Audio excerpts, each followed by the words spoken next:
So guys, dito tayo ngayon sa may hospital. Nandito natin si kuya para mag-ano siya ng colonoscopy sa dito sa may Lipawa Hospital. Yan, ipaligid natin ngayon. So guys, dito tayo sa may sasakyan. Magkakantay na lang daw tayo ng tawag, anong oras yun si kuya na papasundo dito. So ano nga ba yung colonoscopy na ni-required sa kanya? O ano din yung mga naramdaman niya? Bakit gano'n? So yan yung ano natin ngayon.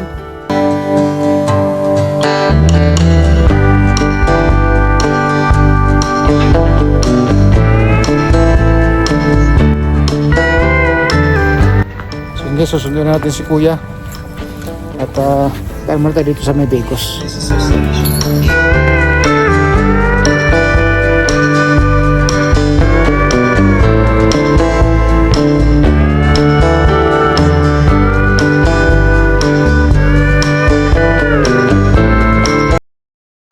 Lakad ng may ngiti, dala ang pangarap para sa pamilya.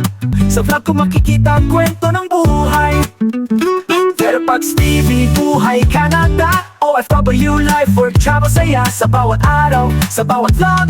Tara sabay tayong mangarap at mag-enjoy.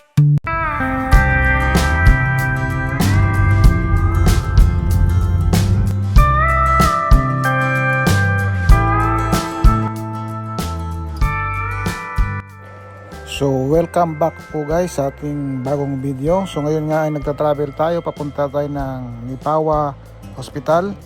So dito tayo ngayon sa may Mountain Ave. Papunta na tayo ng Lipawa Hospital. Tayo ay ihatid natin si kuya dito sa time na to dahil nga hindi siya sa ngayon ay siya pang nagda-drive. Sa papunta pa lang kami sa Lipawa Hospital, pero after po kasi ay hindi na po pwedeng mag-drive dahil nga sa may ilalagay ng mga gamot ang nagko-colonoscopy. So bawal siyang magmaneho dahil pwede siyang anytime na maidlip, anytime na pwede siyang, dahil nga sa maraming gamot ang gagamitin sa kanya, kailangan niya ng magpahinga within 24 hours. So tayo din ay naka-absent ngayon dahil sa kailangan niya ng body.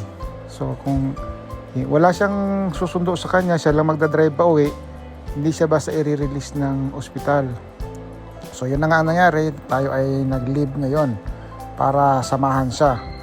So andito na tayo, malapit na tayo sa may ospital. So i-discuss natin mamaya ano ba yung mga naramdaman niya, ano ba yung colonoscopy na iaano natin. Within this video, pagkatapos ng colonoscopy ni kuya ay dadaan din tayo sa may Bicos Pinoy Restaurant.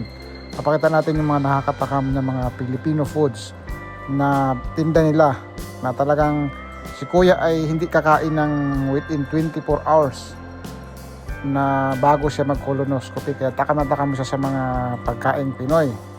Kaya dadaan tayo doon, pipili tayo. Kaya tara at samahan nyo kami. Let's go!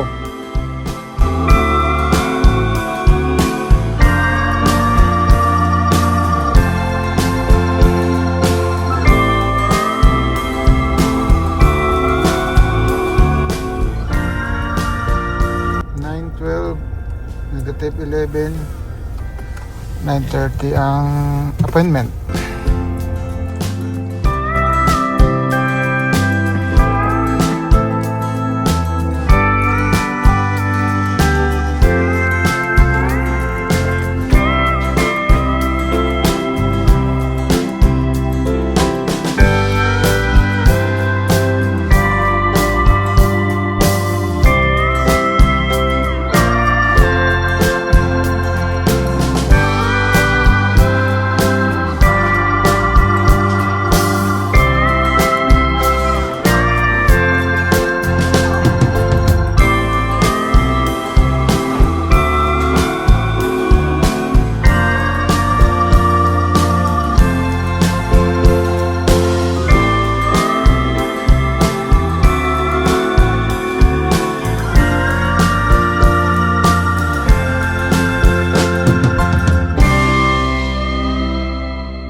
So guys, dito tayo ngayon sa may hospital. Nandito natin si kuya para mag-ano siya ng colonoscopy.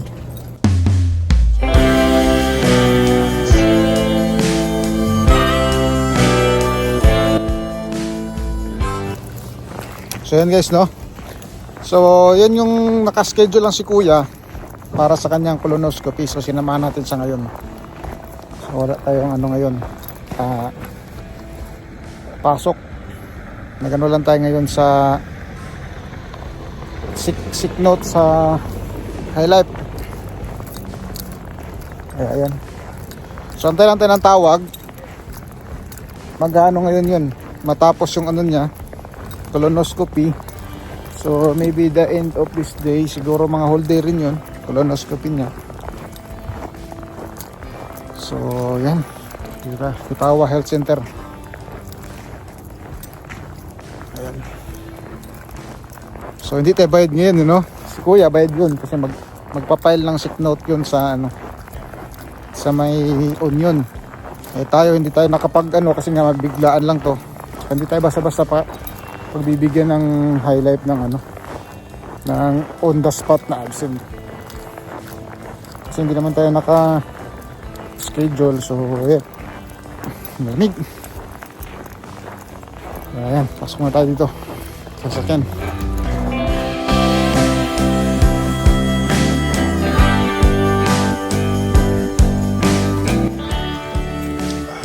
So ano nga ba yung colonoscopy na ni-required sa kanya dahil sa naramdaman niya, o ano din yung mga naramdaman niya, bakit ganon? So yan yung ano natin ngayon.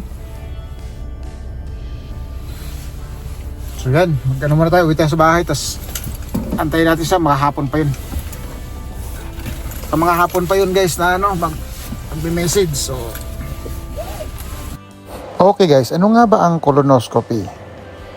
A colonoscopy is a safe, common medical procedure where a gastroenterologist uses a long, flexible tube with a camera, colonoscope, to examine the entire lining of the large bowel, the colon, and rectum for abnormalities. It is primarily used for colorectal cancer screening, finding polyps, and diagnosing causes of rectal bleeding, chronic diarrhea, or abdominal pain. Ang mga pangunahing halimbawa guys sa paggamit ng colonoscopy, ito ay pagsusuri sa kanser ng colorectal. Ito ay inirekomenda para sa mga nasa hustong gulang lamang, karaniwang nagsisimula sa edad na 45, upang matukoy ang mga precancerous polyp o kanser na maagang yugto, karaniwang inuulit bawat 10 taon, kung normal naman ang resulta. Diagnostic investigation, ginagamit upang siyasatin ang patuloy na hindi maipaliwanag ng mga sintomas tulad ng mga pananakit ng tiyan, pagdudurugo sa tumbong, talamak na o hindi maipaliwanag na pagbaba ng timbang. Kasama na rin dito ang sinasabi nilang therapeutic intervention, o ito ay nagbibigay daan sa mga doktor na alisin ang mga polyp o yung tinatawag nila na polypectomy. Kumukuha ng mga sample ang tissue ng mga biopsy, tinatawag nilang biopsy, at ihinto ang pagdurugo habang isinasagawa ang pamamaraan. At ang kanilang mga kondisyon sa pagsusubaybay ay ginagamit upang subaybayan o suriin ang mga nagpapaalab na sakit sa bituka, IBD, tulad ng Crohn's disease o ulcerative colitis.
tahimik ang mundo dito ngayon guys sa Nipawa kasi oras ng trabaho eh. Kaya ganun.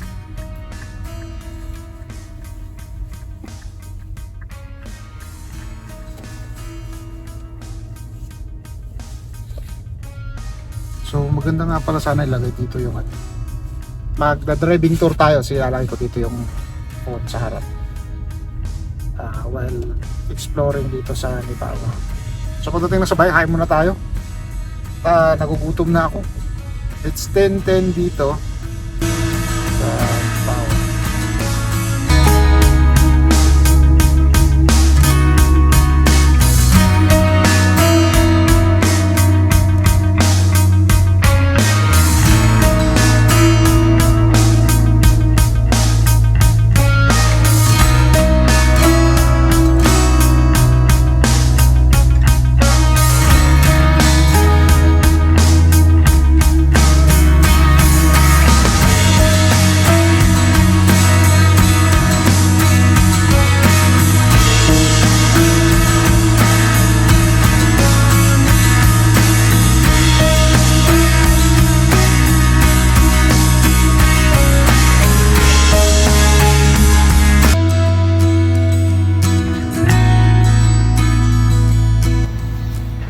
Sige, susundin natin si Kuya. At dahil muna tayo dito sa may Bicos.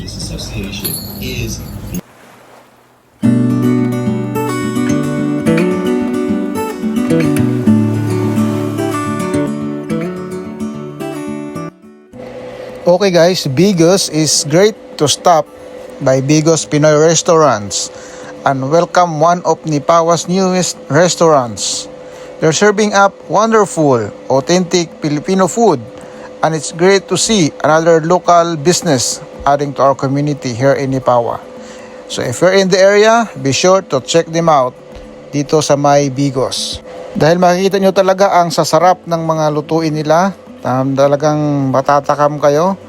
And then talagang marami ang yung mapipilian, pati mga kakanin. Kaya tara, ano pa inaantay nyo dito sa may Mountain Ab, dito sa may Nipawa. Kaya come and check this out.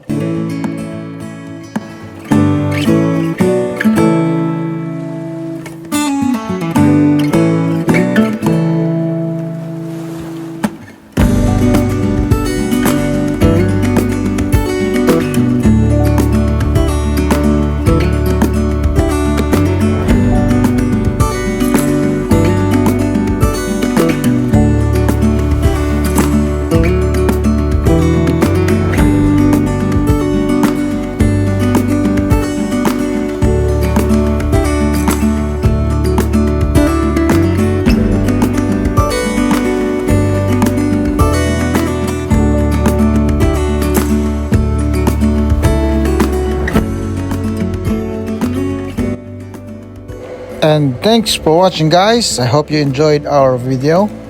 And I hope you consider subscribe to our channel and hit the notification bell for more of our updates. Like and share. And see you po sa ating mga susunod pang mga videos. Till next time!